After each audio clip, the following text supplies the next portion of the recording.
আমরা কোনো এক আয়োজনের মাধ্যমে বুঝতে পারি, গণভোটের মাধ্যমে বুঝতে পারি যে আসলেও আমাদের এই কিছু মানে আমরা যেটি বলছি, আমি এবং আমার বন্ধুরা যা বলছি তা আসলে সবাই ভাবছে কিনা, সবাই আসলে একই জিনিস চাচ্ছেন কিনা। আমার মনে হয় যে সংবিধানকে দেখা উচিত, মানে সংবিধানের কোনো একটা উদ্দেশ্য থাকে, একটা পারপাস থাকে। সংবিধানকে আসলে আমি সংবিধান একটা শিক্ষার্থী হিসেবে চিন্তা করি, শিক্ষক হিসেবে না। তো সংবিধানের কাজটা হলো যে রাষ্ট্রের স্থিতিশীলতা এবং রাষ্ট্রের যে জনগণ তাদের মধ্যে ঐক্য, এই দুটো জিনিসের মধ্যে সামঞ্জস্য বিধান করা। স্টেবিলিটি এবং ইউনিটি দুটোর মধ্যে সামঞ্জস্য বিধান করা বেশ কঠিন একটা কাজ। কাজে এই পুরো কাজটা করতে কতটুকু একটি সংবিধান সক্ষম হয় সেটা আসলে একটি রাষ্ট্রের রাজনৈতিক সংস্কৃতির উপর নির্ভর করে। এখন ঐক্যের কথা যখন আমরা বলছি, সেই ঐক্যের প্রশ্নটা আসে যে জনগণের ঐক্য।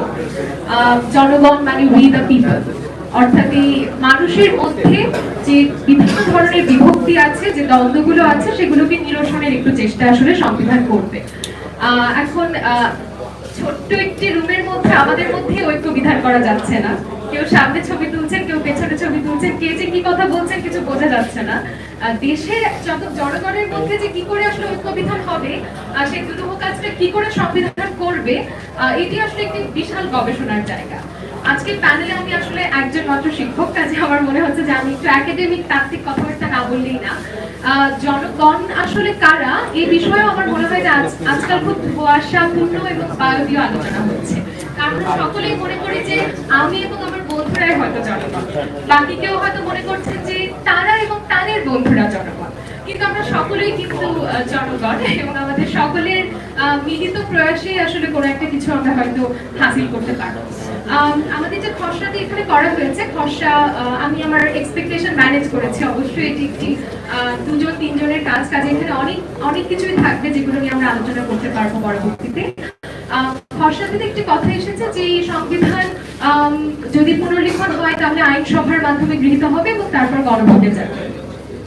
আমার কাছে মনে হয় যে গণভোটের উপযোগিতাটা আমি অন্য আরেকটা জায়গায় দেখি। আমার মনে হয় আমার এর আগের বক্তা যেভাবে বললেন যে সংবিধান চাই কিনা, সংশোধন চাই কিনা বা পুনর্লিখন চাই কিনা, এই বিষয়টি নির্ধারণের জন্য তো আসলে কিছু একটা হতে পারে।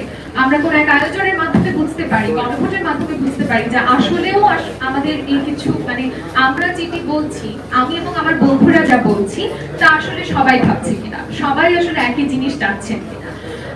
এবং ম্যান্ডেটের প্রশ্নটা তো কমপ্লিটলি ডিফারেন্ট একটা প্রশ্ন, অর্থাৎ সেই প্রশ্নটি করার মতো আসলে আমাদের ম্যান্ডেট আছে কিনা সেটি আবার একটি ভিন্ন আলোচনা, সেই আলোচনায় আজকে নাই বা চাই।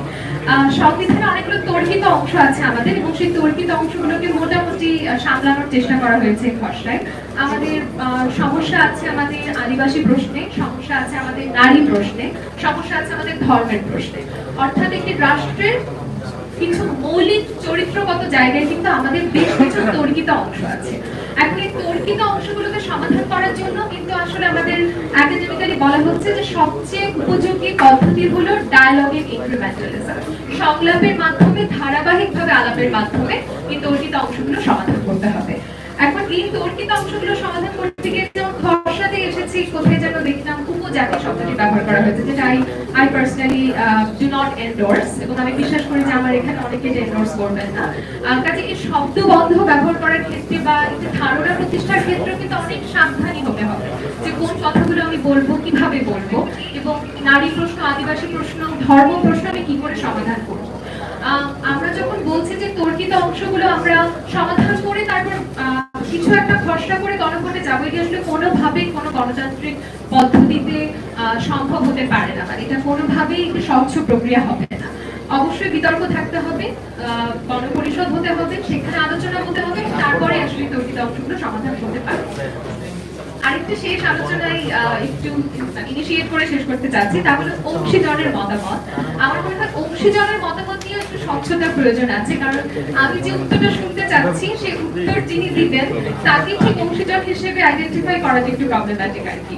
আমি যার কথা আমার সাথে মিলবে না, যিনি দ্বিমত করবেন তিনি কিন্তু প্রকৃত অংশীজন, তার সাথেই কথা বলতে হবে। আমার মনে হয় যে এই জায়গাগুলো নিয়ে একটু ভাববার প্রয়োজন আছে, এবং প্রক্রিয়া বা পদ্ধতিগত জায়গা থেকে একটু চিন্তা করতে হবে যে আমরা আসলে কি করতে চাচ্ছি, কেন করতে চাচ্ছি, করে মানে কি হাসিল করতে চাচ্ছি, এবং প্রজেক্টটা ঠিক কত দিনের। কারণ যখন আমি ধারাবাহিক সংলাপের কথা বলছি, ভিন্ন ভিন্ন দেশের যদি আলোচনা করি তাহলে কিন্তু এটা 10 বছর 15 বছরের প্রজেক্ট হতে পারে। রিরাইটিং আ কনস্টিটিউশন এটা কিন্তু আসলে ওয়ান অফ বিজনেস না বা একদিন দুই দিনের কাজ না। কাজে আমার মনে হয় এই জায়গাগুলো নিয়েও আমাদের খুব ধারাবাহিক চিন্তার প্রয়োজন আছে যে আমরা ঠিক কত দিনের একটা প্রজেক্ট হাতে নিতে চাচ্ছি। ধন্যবাদ সবাইকে, অসংখ্য ধন্যবাদ আমাকে আমন্ত্রণের জন্য, সেই সাথে কথাগুলো শোনার জন্য।